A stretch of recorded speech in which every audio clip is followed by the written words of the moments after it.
वाकई कांग्रेस पार्टी में भी भीतर घात है। हमने सरकार को खूब बदनाम किया था। हमारे यहाँ कोई भी नेता कुछ भी बयान देता है, किसी के खिलाफ कोई भी टिप्पणी करता है, पहले मुख्यमंत्री पर सीधे हमला किया जाता था। कई सारे वारदात इनके शासनकाल में हो रहे हैं। विपक्ष अपने ही नेताओं से सवाल पूछने में लगे हुए हैं। विपक्ष का मजबूत होना एक लोकतंत्र के आधार के रूप में देखा जाता है। वो लोग ठोक पीट के सरकार का विरोध करते हैं। यहाँ नेता प्रतिपक्ष चरणदास महंत को सुना दिया। कहते हैं एक स्वस्थ लोकतंत्र में मजबूत विपक्ष का होना ज़रूरी है, ताकि वो सरकार की नीति नियत और उनके कार्य को लेके सवाल उठा सके कि आखिरकार उनकी सरकार में कितना काम हुआ है, कितना भ्रष्टाचार हो रहा है और क्या कुछ काम उनको करने चाहिए इसको लेकर। और यही शायद एक स्वस्थ लोकतंत्र की नींव होती है, जहां पर एक मजबूत विपक्ष होता है जो सरकार की नीतियों पर सवाल उठाते हैं और उसको एक नए सिरे से विचार करने के लिए पेशकश करते हैं। लेकिन कभी कभी जब विपक्ष ही कमज़ोर दिखाई दे तो वहाँ पर कहीं ना कहीं सरकार की तानाशाही रवैये को लोगों ने देखा है और ऐसे में कई सारी चीज़ें होती रहती हैं। चूँकि विपक्ष का मजबूत होना एक लोकतंत्र के आधार के रूप में देखा जाता है और छत्तीसगढ़ की राजनीति में भी यहाँ पर विपक्ष में अभी कांग्रेस पार्टी है और भारतीय जनता पार्टी की सरकार है। और ऐसे में कांग्रेस पार्टी के बड़े बड़े नेता कई मौक़ों पर सरकार से सवाल पूछने से पीछे नहीं हटते और वहाँ उनको जहाँ लगता है कि यहाँ पर सरकार गलत है तो वहाँ पर वो लोग ठोक पीट के सरकार का विरोध करते हैं। यहाँ तक मुख्यमंत्री का भी वो विरोध करते हैं कि आखिरकार ये सारी चीज़ें क्यों हो रही है। लेकिन इस समय एक चर्चा इसको लेके है कि आखिरकार विपक्ष के जो नेता प्रतिपक्ष हैं, यानी कि छत्तीसगढ़ में एक पक्ष है और विपक्ष है, और जब नेता प्रतिपक्ष बनाए गए हैं चरणदास महंत जो पूर्व में कांग्रेस के समय में स्पीकर हुआ करते थे, वो सवाल नहीं पूछ रहे हैं इसको लेकर।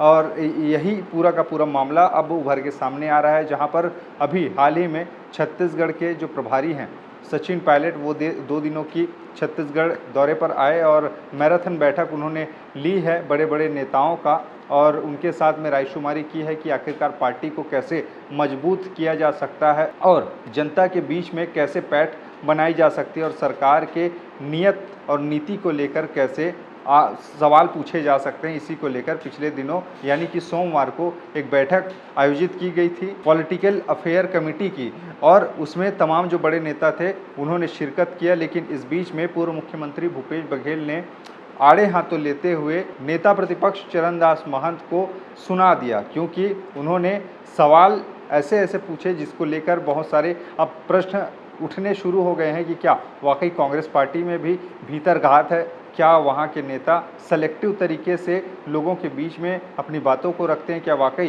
कुछ नेता ऐसे हैं जो अपनी साख बचाने के लिए सरकार के नीति से सवाल नहीं करते, सरकार से सवाल नहीं करते। इतने सारे चीज़ें हो रही, इतना सारा घटनाक्रम छत्तीसगढ़ में अपराध से लेके हर वो तमाम चीज़ें हो रही हैं, लेकिन उसमें सरकार पर सवाल न पूछने वाले ऐसे कई विपक्ष के नेता हैं जो लोग चुपचाप बैठे रहते हैं और पूछने वाले पूछते रहते हैं। इसी को लेकर और बीते दिनों जो मीटिंग हुई थी उसमें अपने बात रखते हुए भूपेश बघेल पूर्व मुख्यमंत्री ने इसी बात को दोहराया कि हमारे नेता प्रतिपक्ष यानी कि चरणदास महंत सवाल नहीं पूछ पाते। इसके लिए उन्होंने सबसे पहले माफ़ी भी मांगी है। द लेंस.in में छपी एक लेख के मुताबिक मैं आपको एक खबर बता रहा हूं जिसमें भूपेश बघेल ने साफ तौर पर कहा, भूपेश बघेल ने कहा, महंत भैया आप बुरा न मानिएगा, लेकिन जब मैं प्रदेश अध्यक्ष था तो सरकार के खिलाफ हम लोग मुहिम छेड़े रहते थे।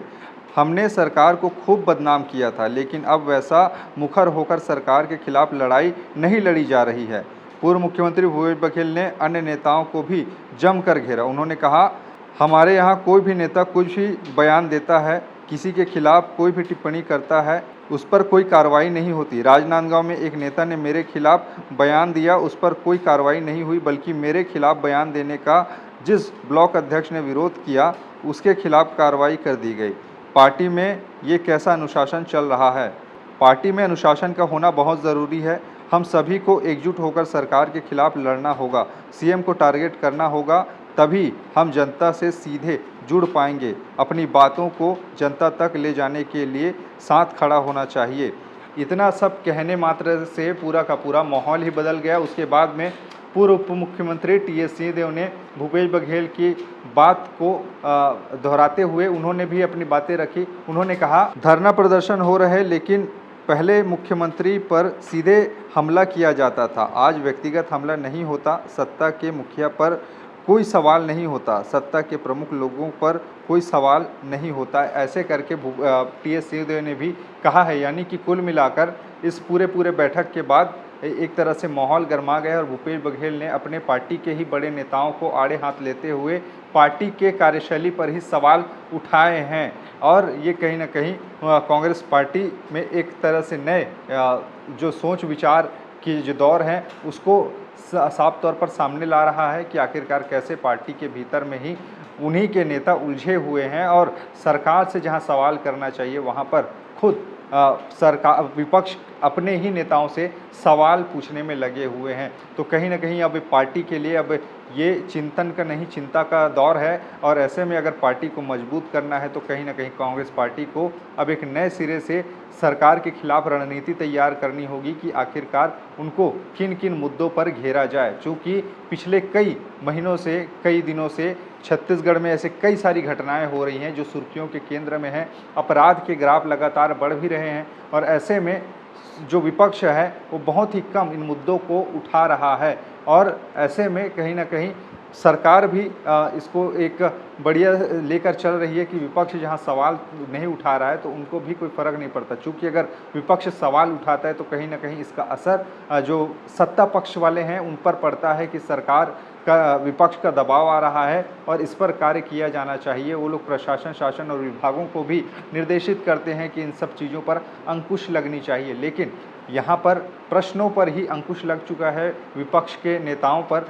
तो ऐसे में कैसे स्वस्थ लोकतंत्र आगे बढ़ेगा ये एक देखने वाली बात होगी। चूँकि सरकार में भी भारतीय जनता पार्टी है और ऐसे में कई सारे वारदात इनके शासनकाल में हो रहे हैं, बहुत सारे बेरोजगारी के मामले हैं, जहाँ शिक्षक भर्ती, ऐसे तमाम जो मुद्दे हैं ये अभी भी सरकार के लिए एक गले की फांस बनी हुई है कि आखिरकार उनका रिक्रूटमेंट भर्ती आखिरकार करें तो करें कब करें ऐसे करके। लेकिन ये सारी चीज़ें अब सरकार को सवालों के घेरे में क्या घेरेगी, क्या भूपेश बघेल की बातों को पार्टी सीरियस लेगी, ये समय बताएगा। क्योंकि उन्होंने इसको लेकर नाराज़गी जताई है और पूरे नेताओं के सामने नाराज़गी जताई है, लुक छुप कर नहीं, पूरे के पूरे आमने सामने जितने लोग थे, प्रभारी से लेकर महामंत्री सभी लोग एक जगह पर इकट्ठा थे, उनके बीच में ये सारी बातें कही हैं। तो क्या इसका असर दिखेगा, क्या आने वाले समय में कांग्रेस पार्टी आक्रामक अंदाज में सरकार से सवाल करेगी, उनके जो नीति नियत हैं उन पर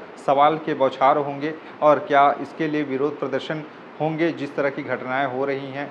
इन सारी मुद्दों को लेकर के पार्टी आगे बढ़ेगी ये समय तय करेगा। लेकिन आप बताइएगा कि आप क्या सोचते हैं, क्या वाकई एक मजबूत लोकतंत्र में इतना कमज़ोर विपक्ष का होना जहां कोई सवाल ना पूछ रहा हो, धीरे धीरे मीठा मीठा गप और कड़ू कड़ू थूथू वाली किस्से कहानियों को लेकर चल रहे हैं, तो क्या सच में ऐसे में आगे बढ़ेगा और क्या वाकई सरकार ऐसे में और चीज़ों को बढ़ावा दे देती है कि कोई तो हमसे सवाल पूछ ही नहीं रहा है तो चलता है तो चलने ही दिया जाए। आप अपने विचार नीचे बताइएगा। बाकी खबरें और भी है जिसके लिए बने रहिए छत्तीसगढ़ के साथ में। नमस्कार।